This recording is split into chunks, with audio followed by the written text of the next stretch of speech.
Hello guys, welcome back again sa aking YouTube channel. So in this video po is may pag-uusapan po tayo based po sa ating title.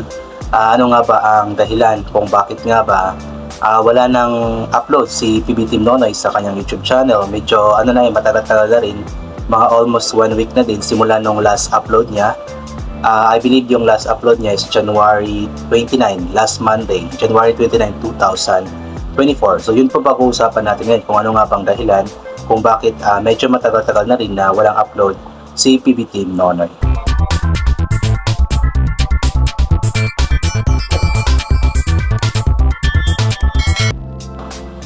So yun nga po guys, meron pong dalawang dahilan si PB Team Nonoy kung bakit nga ba wala nang upload sa kanyang channel or wala masyadong upload since January 29, 2024. I believe yung last upload niya noong last Monday is yung tungkol sa bayanihan, yung paglilipat ng bahay ni Tatay Hipolito para ibigay ito sa kanyang apo na si Andrea. So pinagtulungan ito ng mga kamag-anak, kaibigan, kapitbahay ni Tatay Hipolito para mailipat ito. So yun po yung last update or last upload ni PB Team Nonoy last January 29. Then after that, wala nang upload until ngayon. Unang reason kung bakit nga ba walang upload si PB Team Nonoy kasi nga po last Tuesday po, January 30, medyo pangit nga po talaga or nagsimula yung napakapangit na panahon dito sa Mindanao, especially doon sa kanilang lugar sa May Davao Oriental. So yun, malakas nga po yung ulan at dahil nga po sa lakas ng ulan ay binaha po ulit yung kanilang lugar. So may upload si PB Team Nonoy I believe last 2 weeks ago na meron binaha din po yung lugar nila. Then after 1 week or 2 weeks pa yun, muling binaha ulit ang lugar nila. Until now is baha pa din doon ngayon. So ang problema po doon is dahil nga po baha, affected po lahat ng signal. Wala po silang signal doon, so kailangan pa maghanap ni PB Team Nonoy ng lugar para magka-signal. So yun po yung isa sa dahilan kung bakit nga ba hindi siya makapag-upload dahil nga walang signal sa lugar nila. And meron pa sana siyang i-upload last Wednesday sana yun. Ang problema is wala nga pong signal. Ito ay tungkol sa tulay na na-vlog niya dati na malapit nang maputol kasi nga po tuluyan na po itong naputol. So ito po yung picture, tuluyan na pong naputol yung tulay. So meron pong vlog si PB Team Nonoy tungkol sa pagkaputol ng tulay, yung actual talaga na pagkaputol ng tulay. So abangan po natin yun na ma-upload maybe tomorrow or the next day kapag magkaroon na siya ng signal. So yun po yung pinakaunang dahilan kung bakit nga ba walang upload si PB Team Nonoy, dahil nga po sa signal.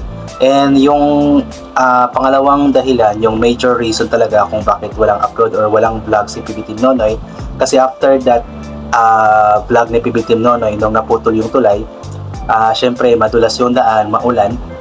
So yun po yung nasa picture po natin. Medyo po na-disgrasya si PB Team Nonoy, na-aksidente kumbaga. Nadulas daw po siya dahil sa ulan at madulas na daanan. So nagkaroon po siya ng parang injury sa likod niya, hindi daw siya makatayo. Nahihirapan siyang tumayo, So kailangan pa nila itong patignan sa doktor. Actually tatlong manghihilot na daw yung naghilot sa kanya or nagmasahe sa kanyang likod, pero wala pa din, masakit pa din daw itayo kaya nahihirapan siya. And yun po yung isa sa dahilan kung bakit hindi siya makapag-vlog dahil nga po medyo na-aksidente siya or merong problema sa kanyang likod, especially sa kanyang bandang powetan. Ang mahirap po doon kasi kahit gusto mang dalhin ni PB Team Nonoy ang kanyang sarili doon sa hospital, nahihirapan siya kasi nga po yung mga tulay nga po dito sa Mindanao, especially sa Davao Oriental, connected sa Davao de Oro, Davao City, Davao del Sur, is nangaputol nga po kasi nga po sa pagbaha sa pag-ulan.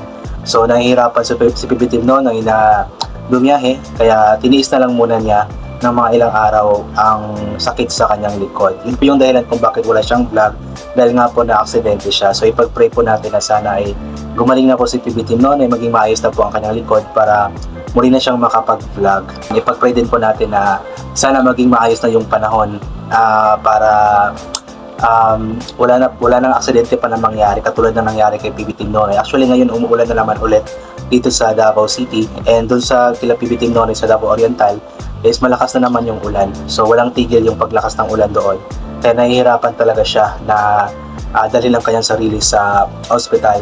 So yun po yung mga dahilan kung bakit nga ba walang upload si PB Team Nonoy. Pero umaasa po tayo na sana magkaroon pa din siya ng vlog at gumaling na yung likod niya para at least kahit pa paano is makapag-vlog siya ulit.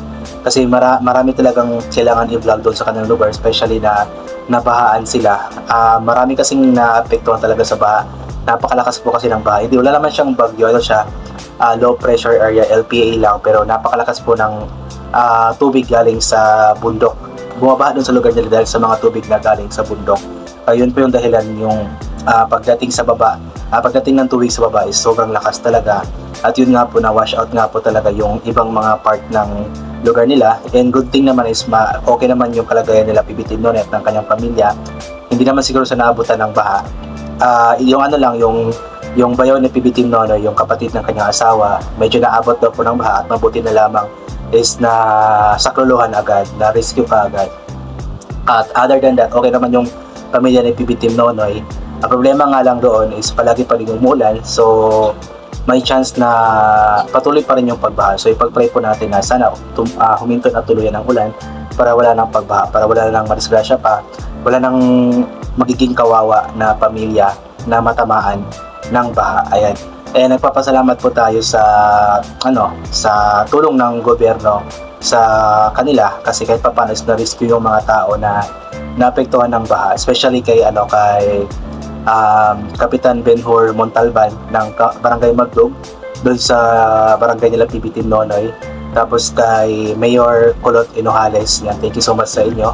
So yun po, so maraming salamat po sa inyong tulong sa mga kababayan natin, and we'll hope na magiging maayos ang lahat. At yun po yung ipag-pray po natin talaga. Paulit-ulit po kayo ipag-pray po natin na sana maging maayos na po ang kalagayan ni PB Team Nonoy, maging okay na po siya, at sana madaanan na yung mga tulay. I believe pwede na yatang daanan yung tulay sa Tagum, pero yun nga, ang layo pa rin kasi galing Davao Oriental to Tagum. So may chance pa na yung ibang mga tulay na dadaanan ni PB Team Nonoy hindi pa rin madaanan papunta dito sa Davao para magpa-hospital. So yun, ipag-pray na lamang po natin. Inabangan po natin yung upload ni PB Team Nonoy tungkol sa actual na pagputol ng tulay doon sa may Magdog Bridge sa may Davao Oriental po. Ayan po. Thank you so much po. At yun nga po, nag-vlog lang po ako tungkol dito kasi sabi ni PB Team Nonoy para ma-inform din daw po ang lahat kung ano nga ba ang nangyari sa kanya, kasi nga po wala siyang gaanong upload. So at least na ipaalam ko sa inyo kung ano nga ba yung totoong nangyari kay PB Team Nonoy, kung bakit medyo matagal na rin siyang walang upload. So bukas, 1 week na simula ng last upload niya, January 29 yung last upload niya. So 1 week na bukas. So abangan na, ipag-pray natin na sana is tuloy-tuloy na yung signal sa kanila para ma-upload na yung vlog bukas or susunod na araw. So yun po, thank you so much po ulit, and God bless po sa ating lahat, and bye for now po.